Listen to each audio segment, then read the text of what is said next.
Hello, everyone. My name is Pavel Lupsha. I am the co-founder of University for the Earth and the co-host of this U4Earth Talks. And just a couple of words from myself. What is U4Earth Talks?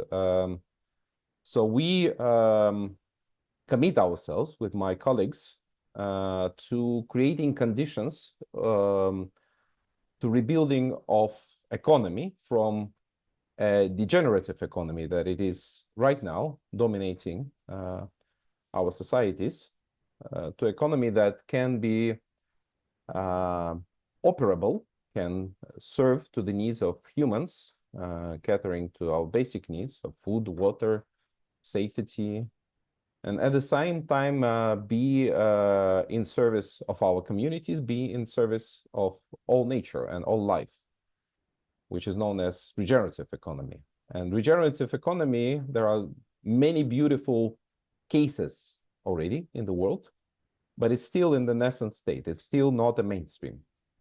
So we want to know how to actually conduct this regenerative transformation, how to create conditions for the world to adopt to these regenerative practices. Economy is essential for that. So how do we move into regenerative future? What are the business models? What are the pathways? And what are the stories of people that are accomplishing this transition? How have they achieved their success? Because there are successful cases.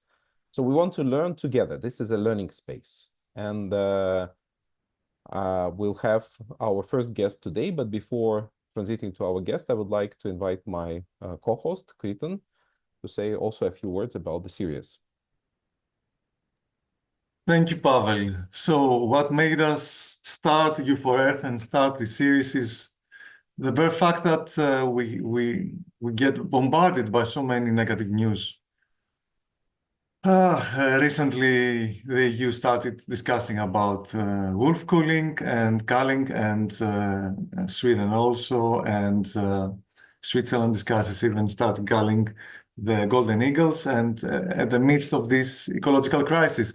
So there is a level of frustration, and we said, this group of U4Earth said that we cannot let everything fall in despair.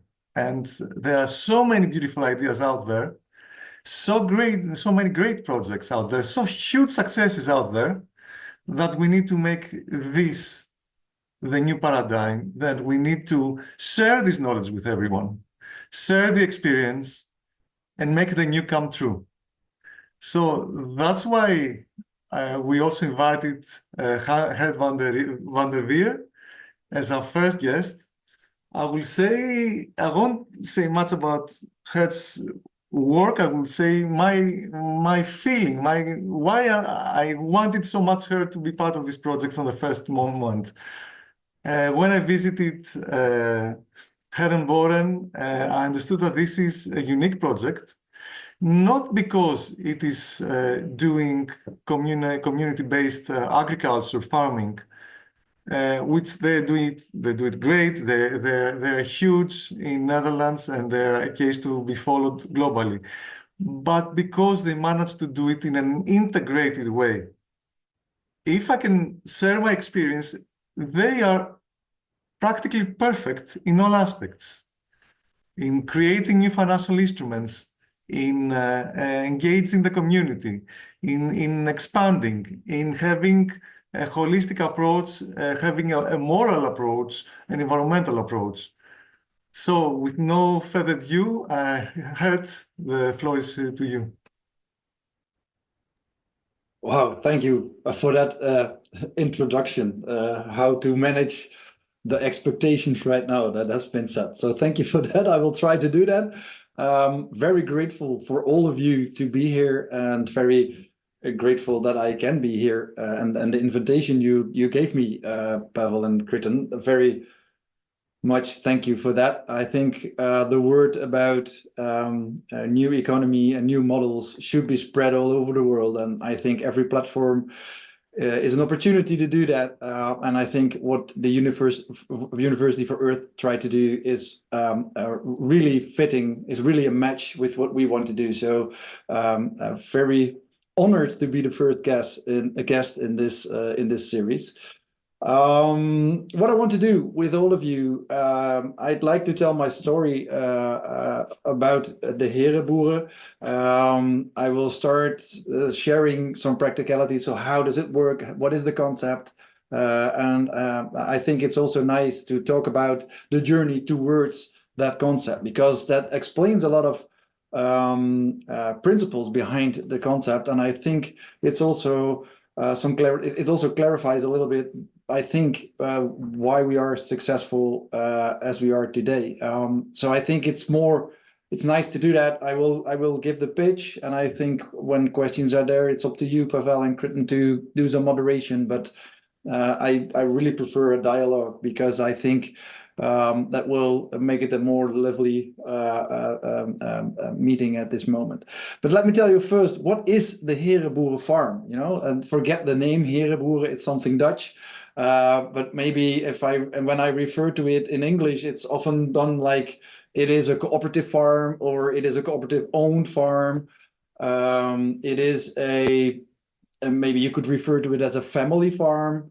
But what it is literally, when you walk onto the farm, you enter as an area of 20 hectares, average 20 hectares, in ownership of about 200 households. Sometimes it's 250, but the thing is that they represent about 500 people who are going to eat from that farm.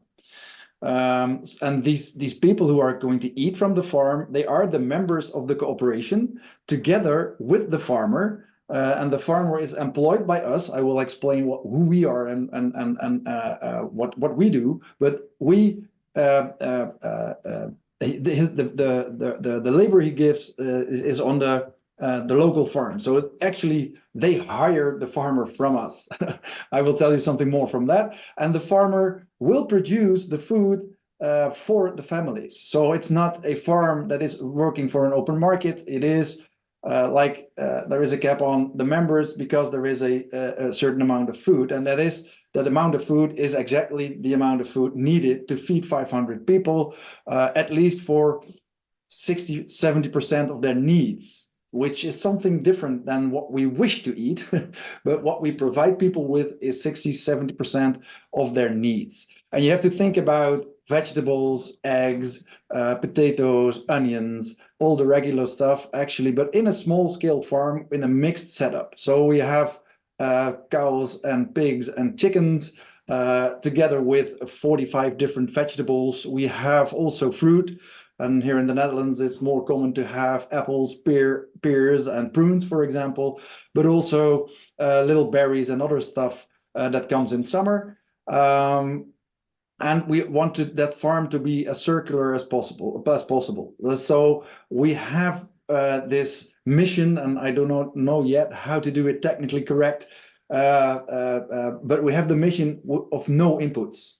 So everything we discuss is about how can we become more self-sustained, how can we become more circular as we are today already. So one of the things we do, of course, is produce our own fodder for the animals, for example. That's all one thing. But we also discuss the circularity of nutrients, for example, and how do we as people act in that ecosystem, and shouldn't our nutrients also literally not going back to the farm? So this is the discussion we're in. No inputs. We're not there yet, or not nearly, I should say. But we are aiming for that goal and try to do it step by step. And every year we take a step towards that goal. Practically, like I said, it's a farm, 20 hectares, small-scale farm, 20 hectares, owned by 200 households, with a farmer employed by these households, producing for them. That's actually the concept, which is quite simple. There is also a financial paragraph that I should address. I think it's important to note how we look at the economy of the future. And we'd like to address the future economy as the economy of the commons. So what we try to do is not make money literally. We are not beneficial as in profit, but we try to use money as a mean to reach the goal we want to reach. So what we do is we ask people to step in the farm. They pay one entrance fee one time. It's 2,000 euros. And we do it with 200 households. Together, that's 400,000 euros. And with that 400,000, we establish the farm. So everything that is need to be bought or need to be invested in will be invested. And then the situation is there that we have a farm that is ready for up and running. But to make it run, we share the cost on an annual basis. So we have to hire the land, we have to pay the farmer, we have to, etc., etc. We make costs. And these costs are about 250 to 300,000 each year per farm. And we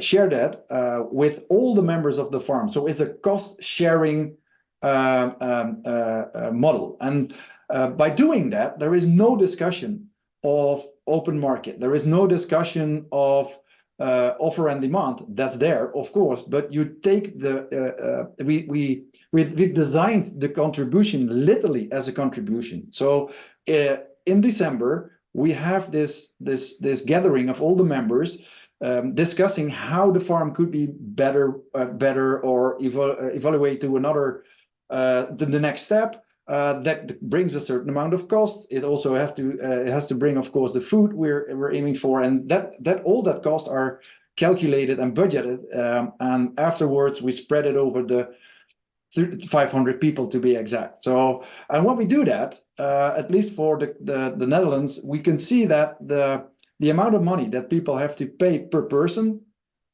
is really competing with supermarket, and even when you compare it to the organic or biodynamic products in the supermarket, we might be even cheaper.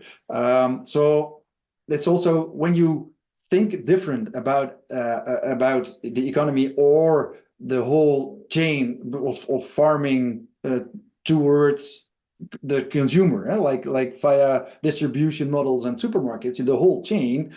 If we start staying in that paradigm of chains, we never become circular. But what we try to do is also make the economy of the farm circular by entering the farm and then share the cost. So that's what we also do. This farm concept was designed on three pillars. We call it our tripod, and the tripod is, in English we would say, nature driven.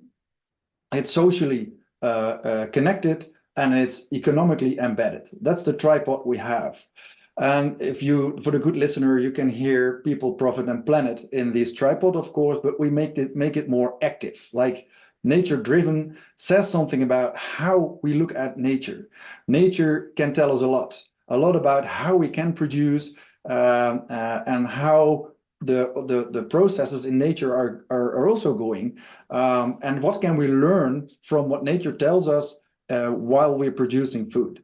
So for example, when in autumn the leaves are falling from the trees, actually nature says, I'm preparing for reviving the soil and provide the soil with nutrients.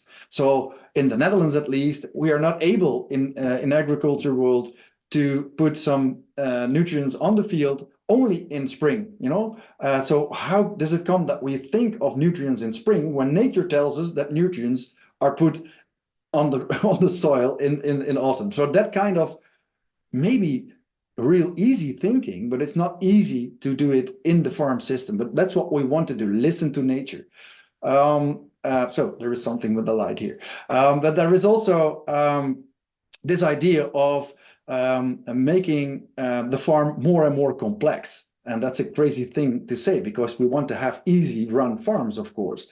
But it is something that I can explain with an example. When you have a plague in your crops, for example, when you do it in a simple way, you would spray. with chemicals or whatever, and your plague disappears. But what we tend to do is we introduce the opponent of the plague, literally as an animal or whatever, into the system. So there will be a balance between the predator and the plague. And what we do is we do that every time. So what we do is we actively introduce predators. So and some predators are also used for food. You know, like when you introduce some Chinese ducks, for example, to eat the snails in your garden, you can also have some benefit from the duck itself. You know, like there is up and running constantly being more relationships introduced into the farm, so that is in a complex entity of an ecosystem actually that provides us with food. So that's what we say about nature driven. I think there is far more to speak about the technique on the farm, because that's also the relationship to the regenerative soil that we want to create, of course, and want to have. To say something on the social part, it's very important, I think, that let me start differently. I think that what is society needed all over the world at this point of time is that we have to reestablish our connection with nature. That's actually the key that we have to work on. And I think that what we do on the farm with the social component is that we make everybody responsible for the outcome of the farm and the way we are farming. So there is an individual responsibility as a member of the farm that you join us, and that you are there not only on the field to help, but also in the governance structure to make sure that you decide how we're going to do this. So we are having this individually connection, because I think connection with your food production, that's something that goes further than just connection with your food, but with your food production, is also a kind of a Trojan horse that brings you closer to nature via the direct effects of a climate that you can experience. Like there is too much water when I don't need it, or it's too dry when I need water, or whatever. You can directly experience the connection with biodiversity from the example I just mentioned already. You can feel what it does when you are with your fingers in the soil, literally. So my big theory of change is that we have to become individually connected again with nature, and I strongly believe that your connection with food production is one of the ways to do that. So the individual responsibility on that farm, you're the member of the cooperative, and of course the gathering of all the members is the highest organ, the highest decision-making organ in the model. So that makes everybody individually responsible. There on the regular farm, the farmer is responsible. With a lot of CSA constructions, it's also the individual farmer still responsible for what is happening. But here you are a consumer and the entrepreneur at the same time. You are then that makes it very dynamic, but also that we are making some new constructions in the governance. Like how do you do that? There are 500 people together responsible for the farm. So we have this construction with, of course, a board that is on the daily basis acting as the first to speak to the farmer or to speak to the members, etc. So that is the way we are organized. And there are a lot of, let's say, working groups together. Like there are people working on the field, there are people working also in distribution, there are people working in harvesting, etc., etc. So there is a lot to do when you run a farm like this. And altogether, you see that of the 200 families, the 500 people, on average, there is a participation of 60 people that really do the job during the week. And I think when you are the member, I think all of the members are at least a few times a month on the farm or working for the farm. So that is also something. And then you are coming to the third pillar, like the economically embedded part. Economy is not only about raising money. It's also about the new economy should also be about, can I be part of the decision-making unit, the rules of the game of this economy? And so what we did, we have been calculating everything, every cost we need on the farm, but we also invite people to make new rules. Because I think when the real grip on the economy is getting back to you if you can be part of the rule making game in the farm. So that means that we are combining in our farm as well paid labor as volunteers that work together to make it a success. And I think while we're also not making any profit and not there for profit, I think it's a very nice dynamic, like one is paid and one is not paid. So there is a lot to say about the economy. There is a lot to say about the social part and a lot to say about the nature part, I think. Let me tell you how it started. We started working on this concept in 2012, where a lot of experiences, maybe my personal experience, came together after a few decades of being part of the agricultural sector here in the Netherlands. I could tell a lot more about that because it's also very interesting, I think, why we designed, or I designed, to be brutal, the farm concept. But it started in 2012, and I learned, I wrote it down, I had 6 papers of the concept, which described the concept. And I thought, okay, wow, I need to find 200 households. How am I going to do that? And I actually was at the point that I said, I'm not going to do it. It's too much work. I don't know how to do it while also being dependent on an income. So I had to have my daily hours to work. How am I going to get 200 households? But then, and it's a nice story to tell. It can be as simple as this. We were camping in the southern part of the Netherlands with 5 friends, with their wives and the children, etc., with five households. And we had a lot of fun in the first couple of days, etc., etc. But in time, meanwhile, we're getting more serious about how are you in life, what are your goals, how are you looking towards everything that happens.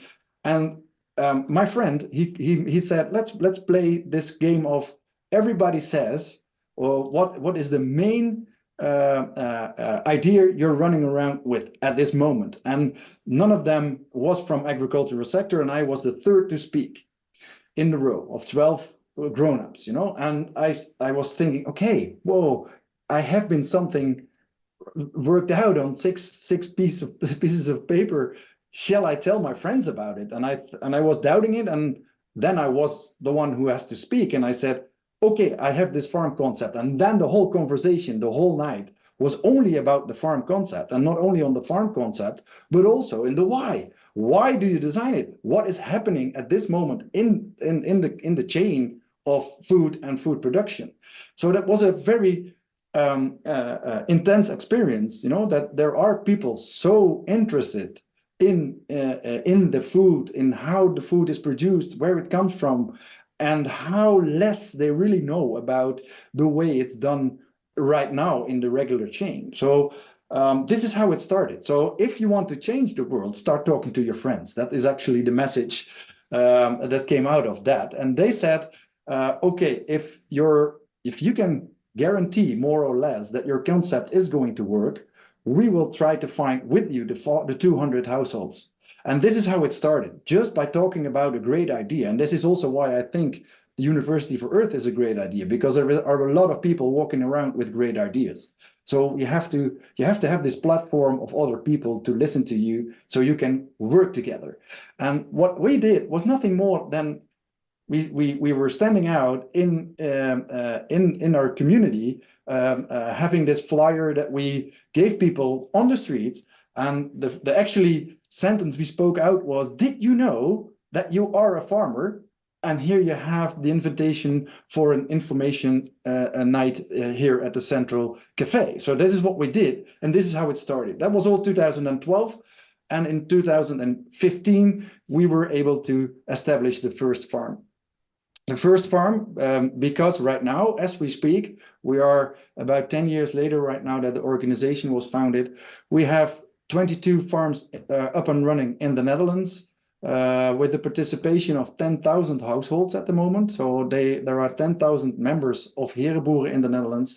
We have another 35 farms that we are having, so to speak, in the pipeline. So that's what they are initiatives, and we are trying to get them up to become the up and running farm. 1,000 people are involved already, so 15,000 people are involved directly in the community of Herenboeren. And to support this, we have the National Foundation. It's a non-profit organization, and I can, in my daily job, I am the director of that organization. And what we do is we support as well the initiatives, the people who want to start their farm, as that we support the existing farms, so the up and running farms, to be professional enough, because not everybody knows a lot about farming. And when you have 500 people as your boss for the farmer, it is quite difficult to be to keep on standing sometimes. So we support the farmers. They are employed by us and hired by the local farm. So our farmers are all colleagues from each other, and that's also very important, because I think that the farmer is a standalone occupation actually at the moment. You on your farm with your family. There are not many people coming on the farm, so you're really pretty a lonely person, I think. But when you talk about the transition we're in right now, I think we need to find each other. And now we have 51 farmers employed by us, so it's more than one per farm. And they're all colleagues from each other. So the national organization, our foundation, does everything with the people management. We do everything on IT support. We do everything with research on the farm, etc., etc., etc. So I think that's a very nice model at this moment, works quite well, and we hope to still to grow and grow on and grow on. I think I want to see this for the start of the conversation, and I'm giving it back to you, Pavel or Kritten, to do some moderation, but I'd like to answer some questions if they are there, but maybe you have also something to ask. Geert, this is super interesting. I'm sure we'll dive to every aspect of the model. But you say the model is successful and is unfolding. So on one hand, you say that you try to balance out your economic flows in a way that sort of say it's every farm is break even and is self-sustainable. So what share actually goes to the foundation that helps run and propagate this model? And how do you develop? Where do you get your funds? Is it coming from farming activities from all the cooperatives, or you have external sources? Thank you for that question. What we do for the national organization, actually every farm in the budgeting, in the annual budgeting, has a contribution to the national organization. So actually 40 euros per person per year are on the individual farm budget to pay to the national organization. And what we do in the national organization is actually the same as on the farm. It's also a cost-sharing model. So we make this, we budget we budget everything for the upcoming year, and then we say we are with 10,000 people right now, so this is the budget we pay for the services we need. And of course, when you are with one farm, you need the whole service package also. that might be the same service package as 22 farms need. So there is a blended finance at this moment. We are at the end of that. The blended finance we are self-sustained because with a couple of more farms we can gather enough money to provide them with the services we have right now. And meanwhile, there is a blended co-finance by some family funds that are supporting us. Some is charity and some is also loans. There is one bank is also supporting us with a loan, a very soft loan. And that's the way we are financed right now. And we're working towards the break-even point. Yeah.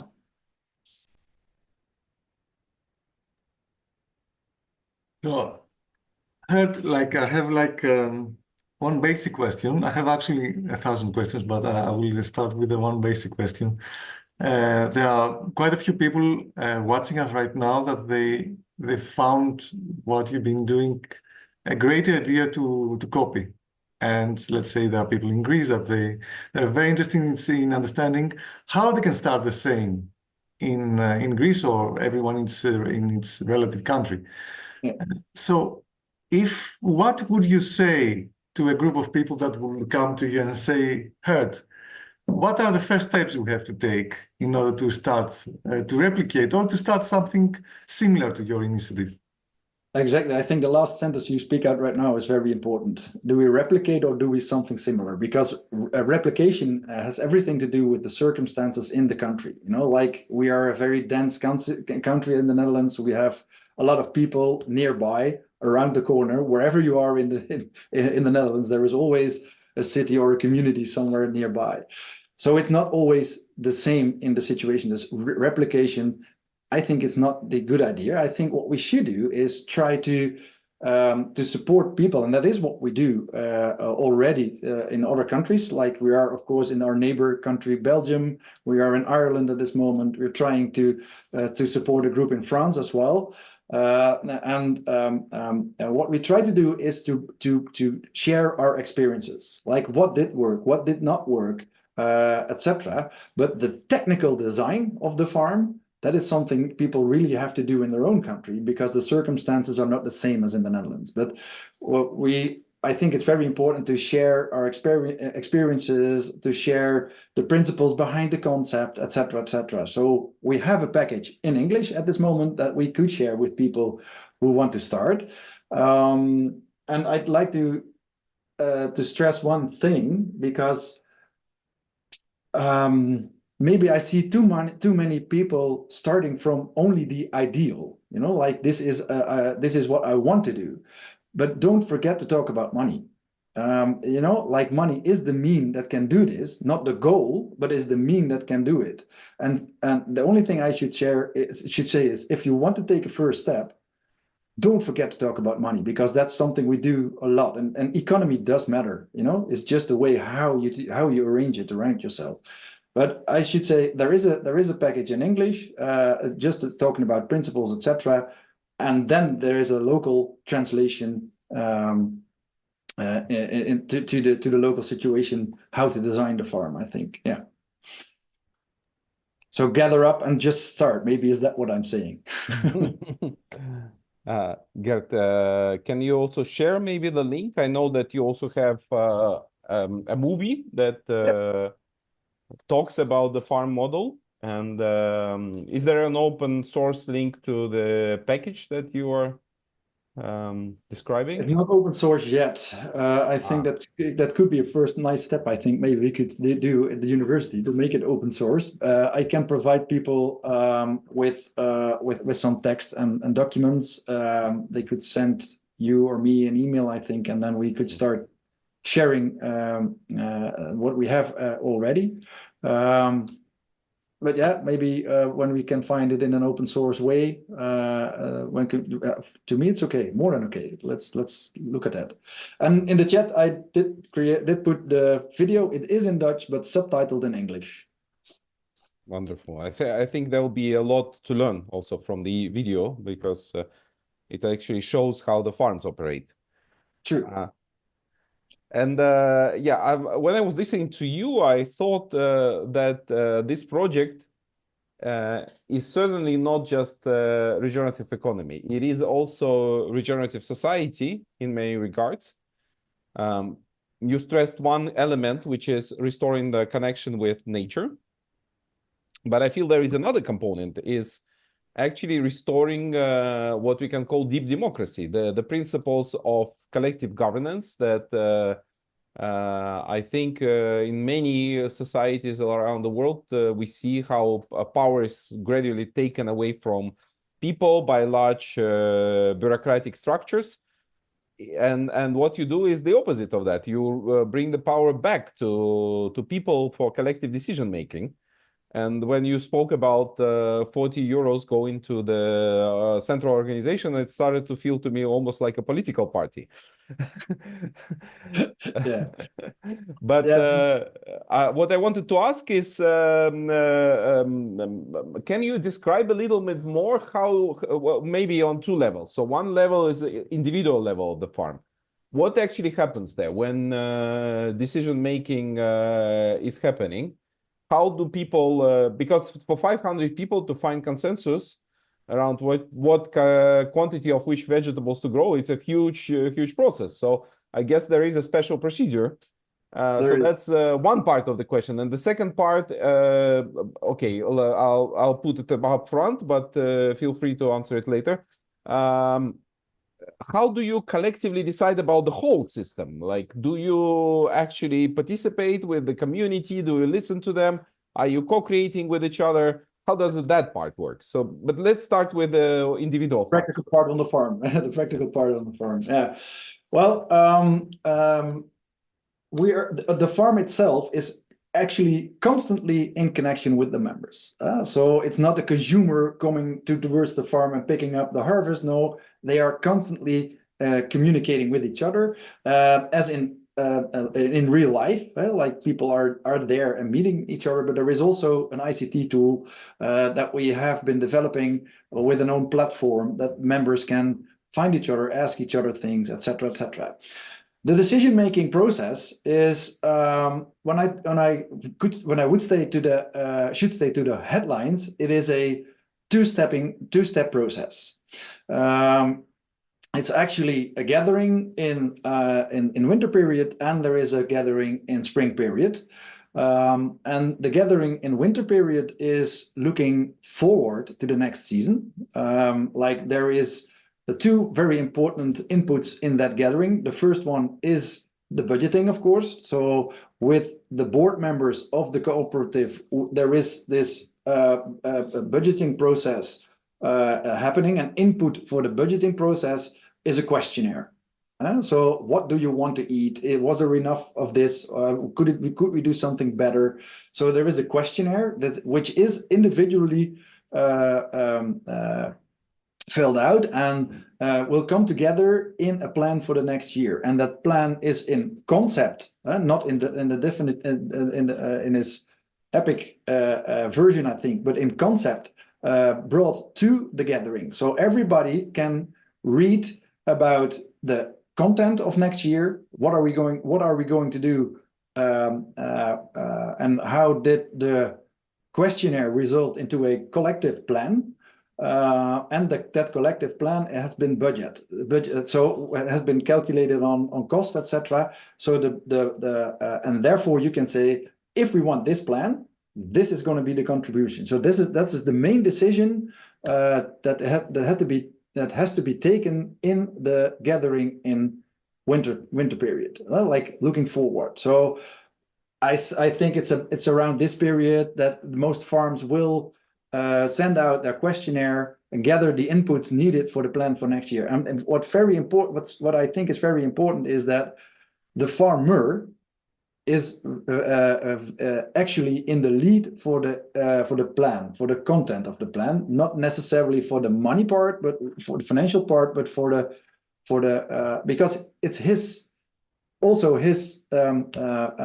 craft. He's a craftsman, he knows what to do. So his input is his or her. We also have a lot of women also on the farms, but the input is very important. Am I able to do this technically for you? So in that gathering, there is a lot of talking about how does it work in farming? What can I do when I look at from a legal point of view? What can I do from a practical point of view? And of course, what can we do from a financial point of view? But what we see is that in that winter gathering, there is a lot of explanation of how our sector works and what does work and what does not work, because people are so far away from their food production that they don't even that they can make beautiful remarks. I'd like to refer to that as beautiful remarks, but they actually show that there is a lot of distance.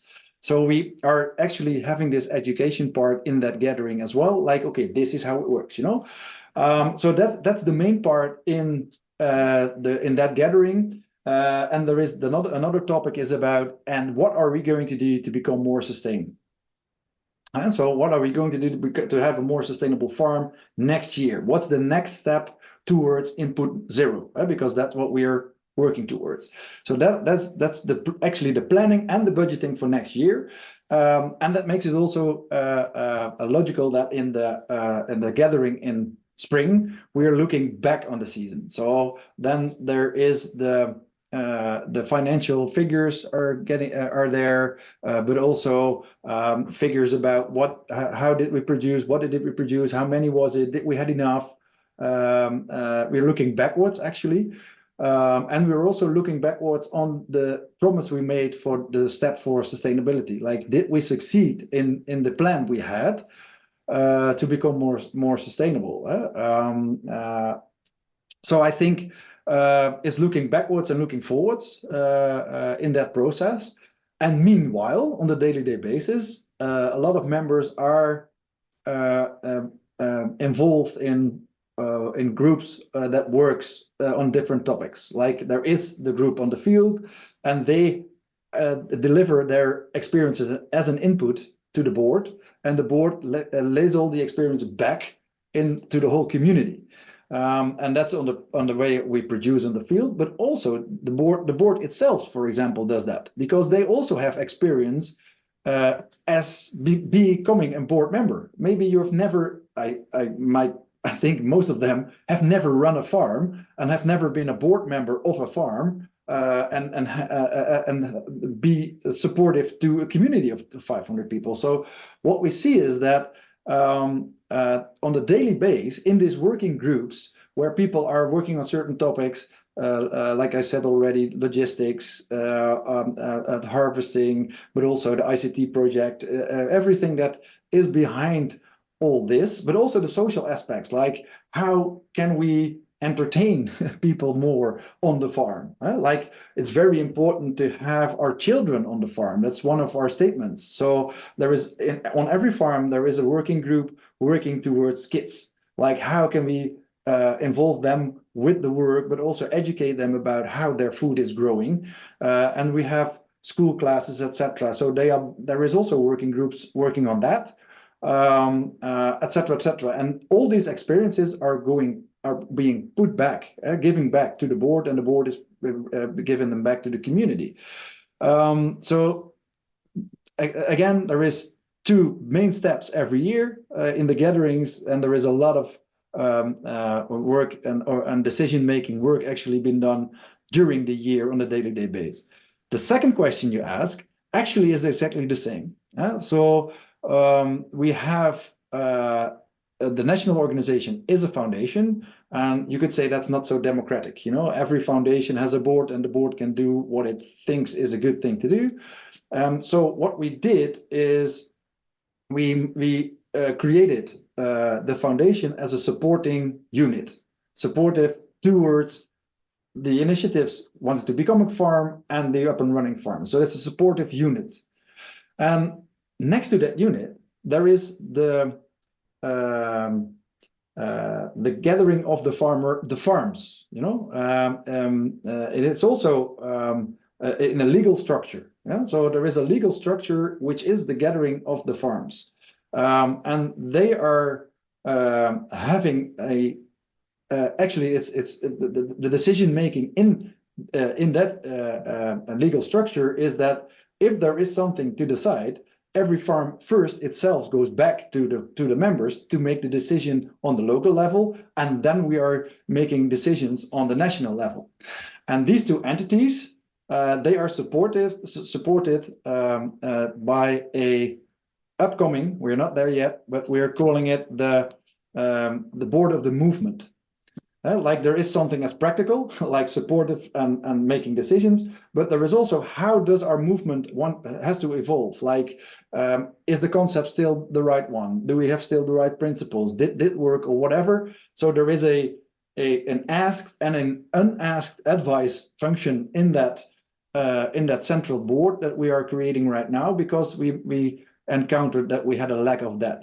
Very practical, everything was arranged, but we want to have the democracy of the concept and the movement also in the movement, and not only at a board of 3 or 4 people in the foundation, in the central organization. So we try to design it in a way that everybody individually has a vote.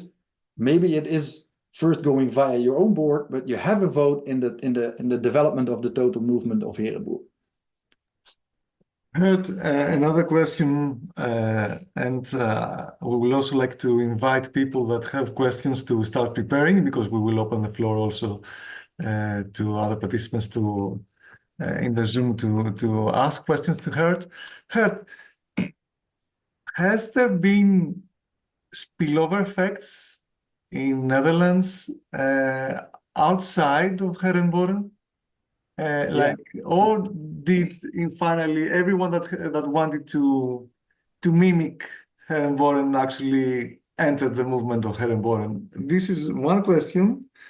And the second question, as it will be most probably my last, if you were to start Herenboeren now, what would you have done differently?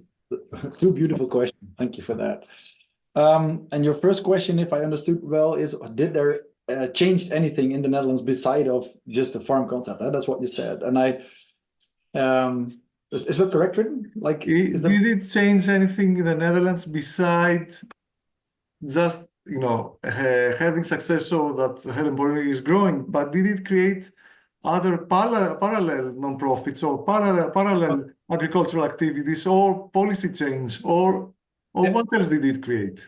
Yeah, it actually, looking back at 10 years of this our organization, a lot have changed. Like there is another organization starting up with not the same concept, of course, but with a it is always happening. There is also an entrepreneur thinking I can do it the same. So there is a colleague. I don't call it I would really like to call it a colleague, because we're also working together on another concept. So it's okay, when people are not feeling home at us, they hopefully feel they find a nice home at that concept. So there are more concepts, and I think that if I say that, I really mean a concept with a similar structure, like a supportive national organization and local farms, because local farms and beautiful farm concepts, there are a lot, of course. And I think we have been inspiring some people also on the individual level, farmers on the individual level, starting to do something differently, starting to believe that you can do things differently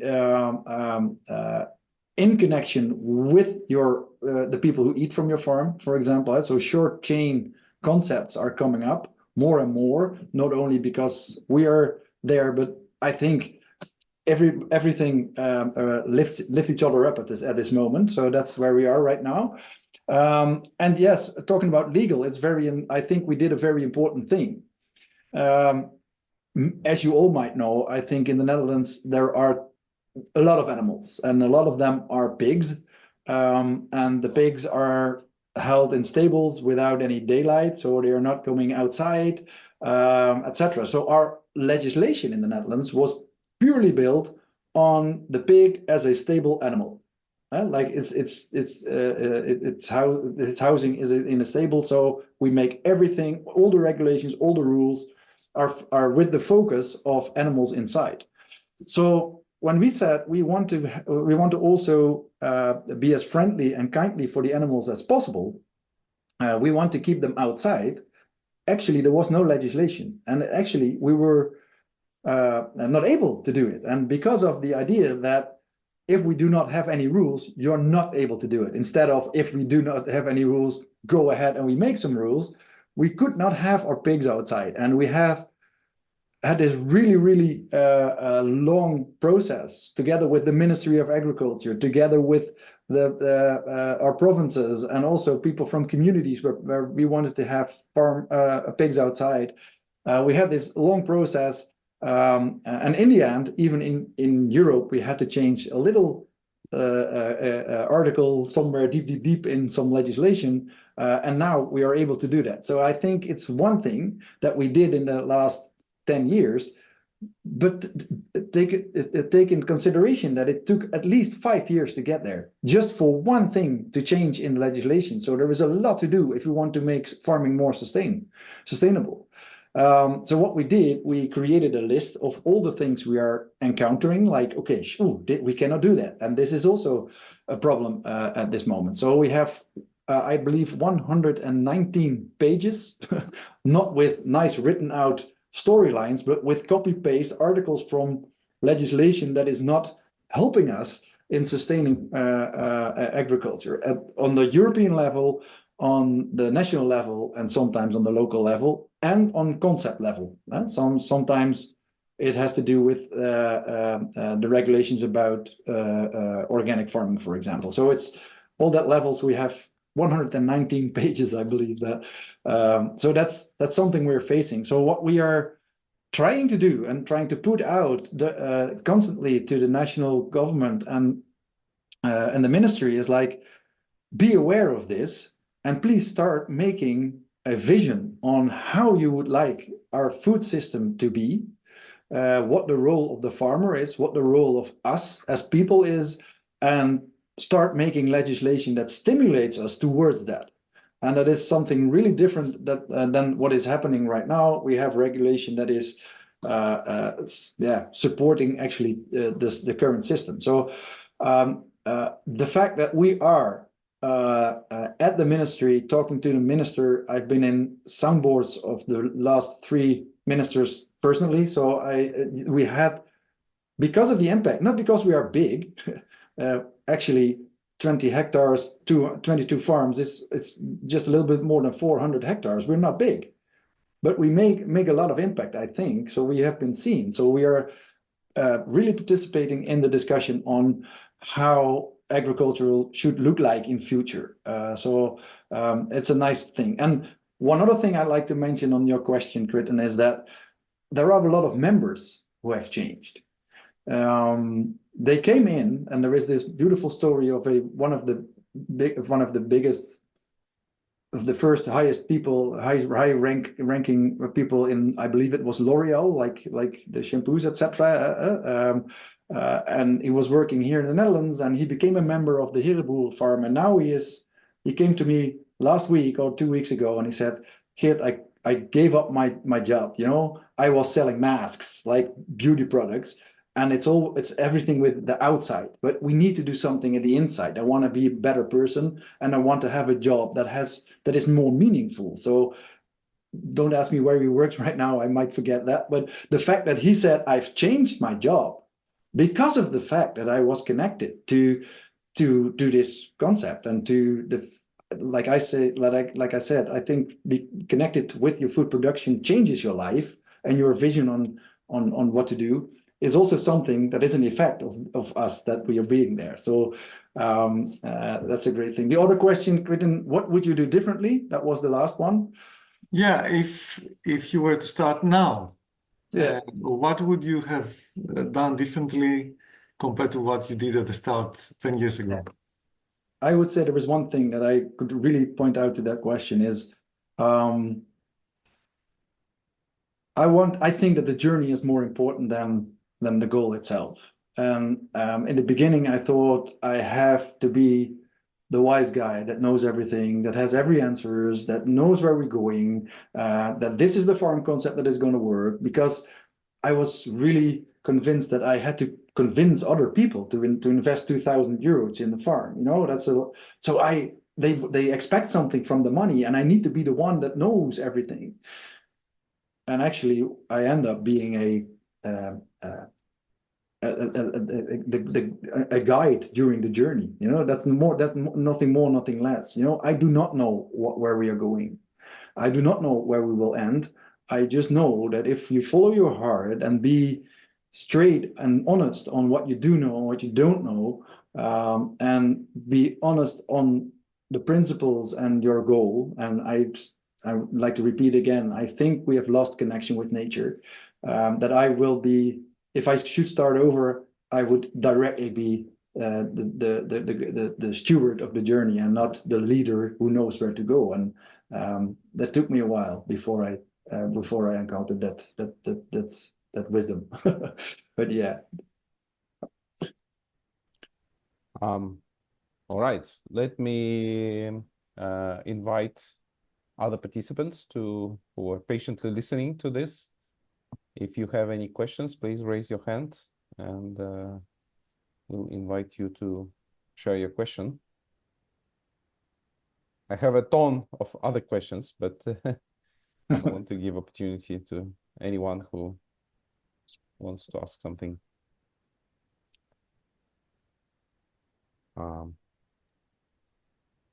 I'm not seeing where to raise my hand, Pavel. If yeah, please do. I can get in when it seems appropriate. Please. Am I okay to go ahead? Yeah, I think you can.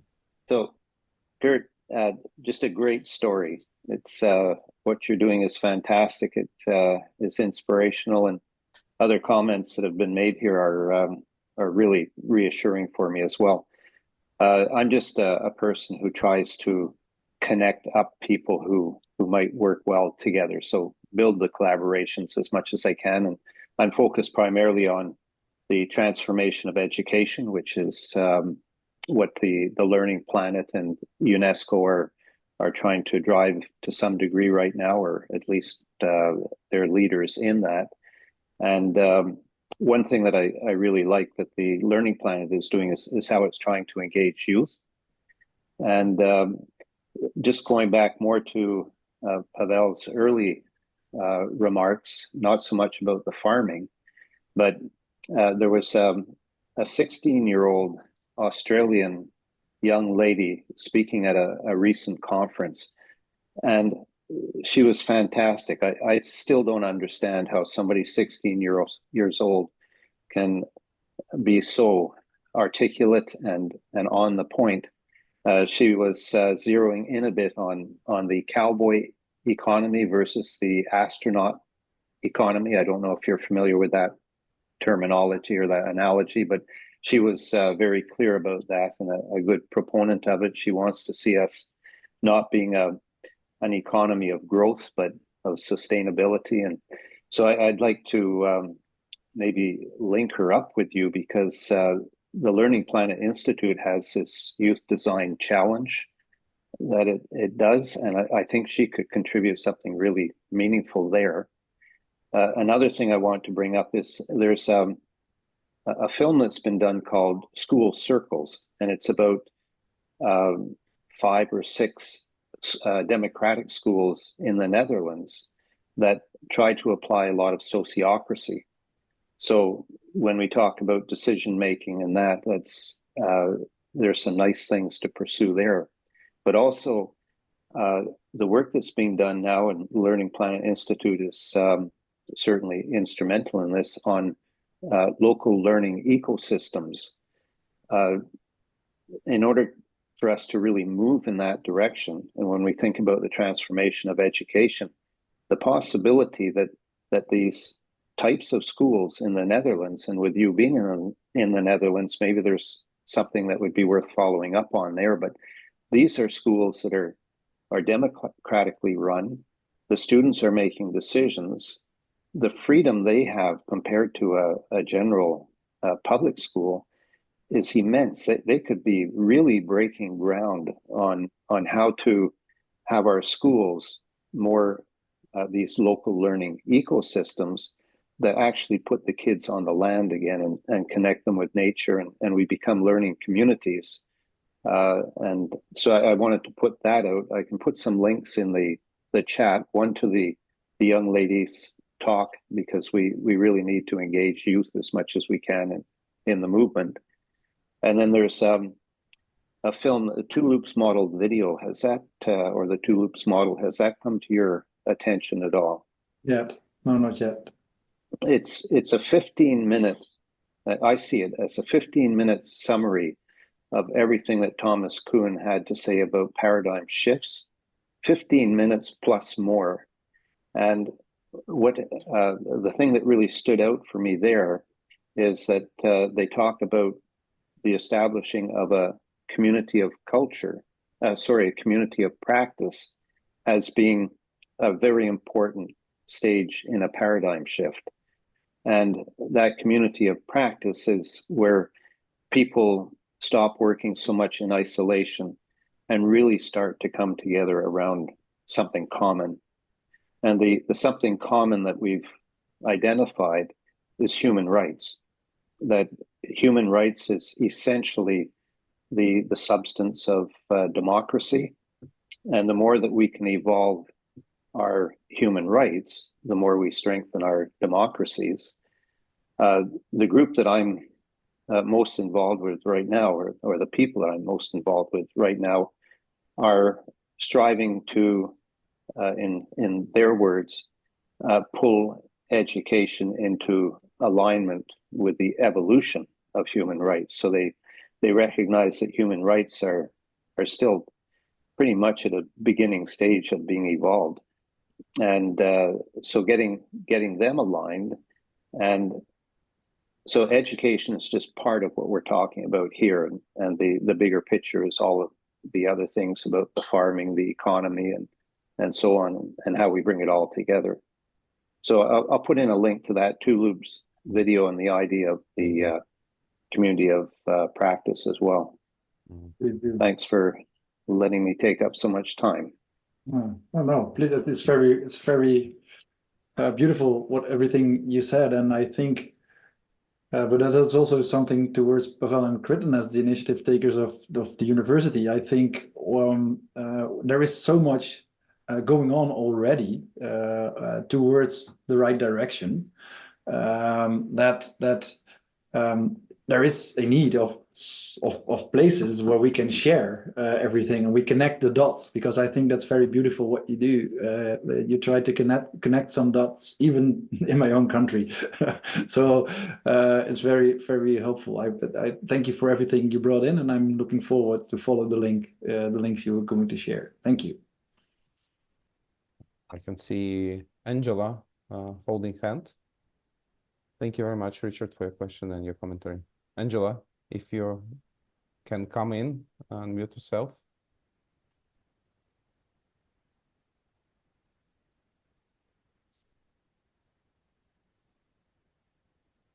I don't think we can hear you.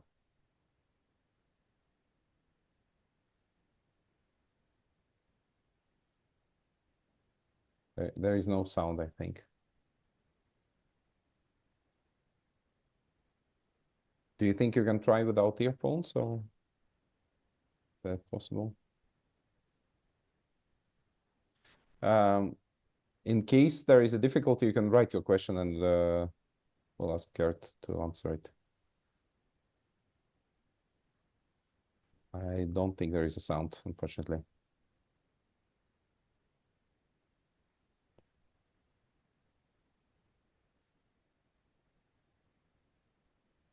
Okay. So I think Angela will type in the question, right?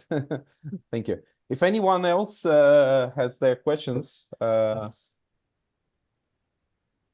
please also raise your hand.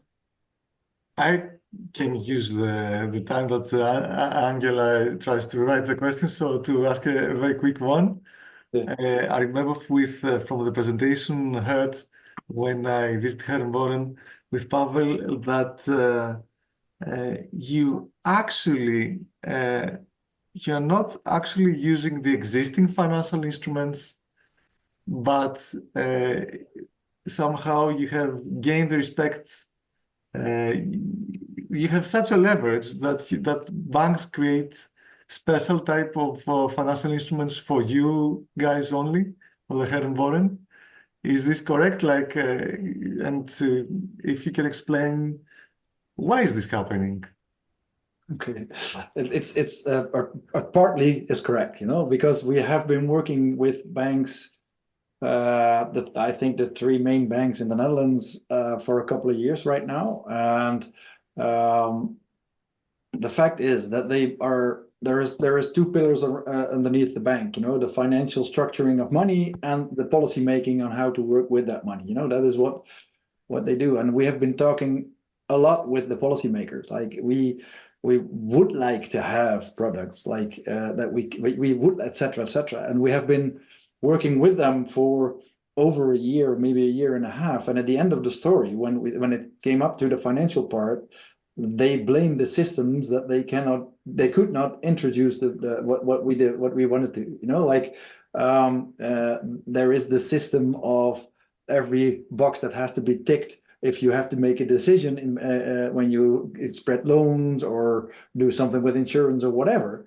So the fact actually is that we have been talking to them, but never became to the point of really implementing stuff, because the system of the bank is really, really hard to adjust. That's my experience right now, and we're still talking to them. So we are working now. On the place where I am right now, it's called the Kleine Aarde, the Little Earth Center, and that's the place where we invite the bank as well. So the Rabobank, maybe known by everyone here, is one of the partners here. So we are still, what we did succeed in was join this movement. You have to do something. If we really want to change society, we have to change the way we think about money, and you have an important role to play. So they took that invitation, and they are now, the national board of the Rabobank is part of our, let's say, thinking tank about the new future. So this is what I can respond on that. Literally, the products didn't make it, but they are a partner right now in the organization. So maybe let's start. Geert, are you practicing farming? Well, I was for a long time, but with this kind of an organization, I have to say that it's not enough anymore. You know, like instead of being a farmer, I think I am now stewarding a community, and it's something completely different. And I try to be at our farms as much as possible, but not as much as I wish. So what I promised myself is that I am almost 50 years old right now. When I'm 60, I will start my own farm again, because that's where my passion is, and I think it's a calling to do what I have to do right now, and I will do that as long as needed. But I want to go back and be the farmer again. So that would be my question. I'm farming people maybe right now. I'm farming communities. Yeah, that's what I'm doing. Yeah. Mm-hmm. I still know how it works, and I really want to go back. Yeah. Great. And do you think this kind of approach would work in Greece? Yes, the question to you. Yeah, I get this question a lot because there is a lot of despair due to the impoverishment of the society and a very bad political framework at this moment. But so I believe that because of this can work in Greece. I mean, if you put down the figures that Geert presented, even the big amount, like 2,000 euros as the entry fee, if you divide it by 12 months, it's bearable for a lot of families. My question would be that how you can then find funding so that you can include families that don't have that amount of money.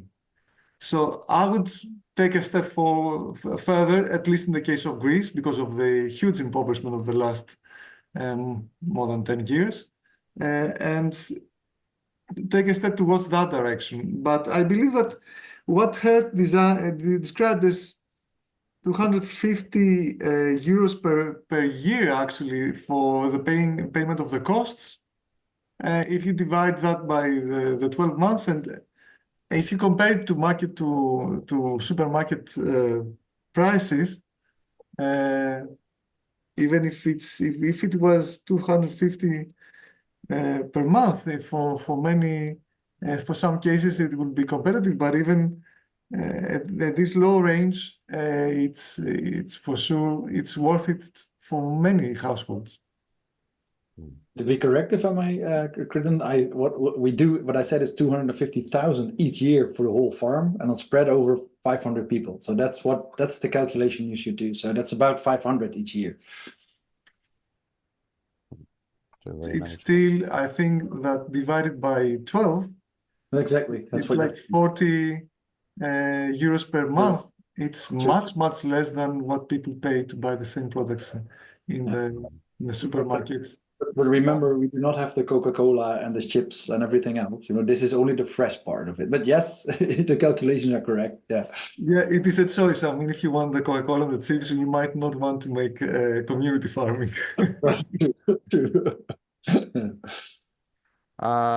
Maybe one last question and then we need to close. It's from Alexander about people that join the cooperative.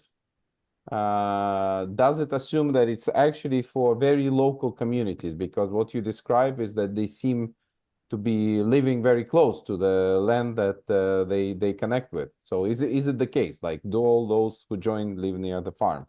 And how do they join now? Like is it every time some kind of process when the new farm of you have 35 now, when the new farm starts? How do they join? Yeah, actually, maybe at first the question about how close to or are they to the farm? Yes, it's of course beneficial when you live near the farm. So most of the farms are situated near or at least close to a community, city, or whatever. But there is this new concept coming up, and it is called, how should I put it in English? In Dutch, we have Herenboeren, now we have Herenburen, Heren neighbors, something like that. So people who live together in the community make an appointment of when are you going to the farm and when do I? So they work together. So they don't. When the distance is getting longer, it takes more time to get there. Might be not always there the time. So they pick up the harvest for each other. So there is a kind of community designed distribution system coming up for long distance farming. Like if there is I will pick up for you, and then we not are there every week. So there is also the connection component that we have to take in mind. Are they staying connected, or is it etc.? But this is how it works. The community designs from itself, like, okay, how can we make it more practical when the farm is further away? But here in the Netherlands, to be honest, most of the farms are situated near or nearby a community. So that is true. And how they are becoming the member, we are there in the cities telling our stories. We are literally in the cafe next to the church on the marketplace telling the story about what we're doing, what we're aiming for, and what we hope for future would look like. And then people come towards us, and that's also possible. There are people from the community, not even us from the central organization, telling the story. So it's now the storytelling over storytelling over storytelling, and it's not always known how people are going to join us because they've heard the story so many times, or from people not even involved with our organization, and then they are signing up or to a local initiative. All the local initiatives are also on our website, so people can see if there is an initiative nearby, and if not, they can leave their postal code. So there is a lot of dots on the map on our website where we can see how many people in a postal code area are interested in having their farm nearby, so they can start themselves, or we enter the area and say, okay, there are enough people right now interested, let's start the farm here. So it's a vice versa thing. People can start it from their own community, or we start with them if there is enough people who have said, I'm interested. So something like that in the answer, I think. Thank you very much, Gert. And I feel like when you start talking, it's like I don't know, peeling an onion or a cabbage. Not peeling an onion for sure because it's exciting. You don't have tears, but like an onion that doesn't give you tears, but more like layers after layers. You start taking those layers, and there is more and more. And it's exciting how you can dive into this model and see so many aspects of it. But we have to close today. Thank you very much for your courageous decision to step in and be here with us. And thank you everyone who joined us. I hope you had a lot of interesting insights from this conversation. Geert and Gert, your last comments? If I think Gert can close it. If I would like just to add that there will be at least one similar talk per month. So we'll keep you posted and keep following our Facebook and LinkedIn and Instagram announcements.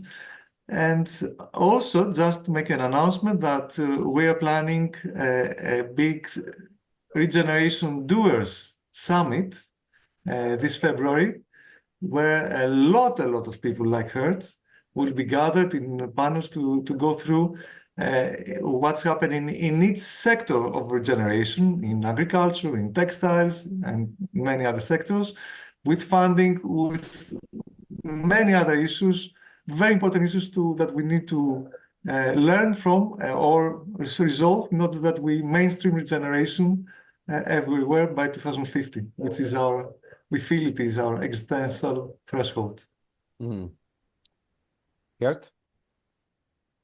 I only can speak out my gratitude towards everybody here for listening to the story and being here. And I only can say one thing, and just from my own experiences, if you have a good idea, start spreading the words and talk about it. And nothing is undoable if the idea is good. You will succeed for sure. And change the world, start by yourself. All right. Thanks a lot. Thank you, everyone. See you in our next talks, and connect to us if you have any questions. All the best, and may our good ideas be implemented. Bye.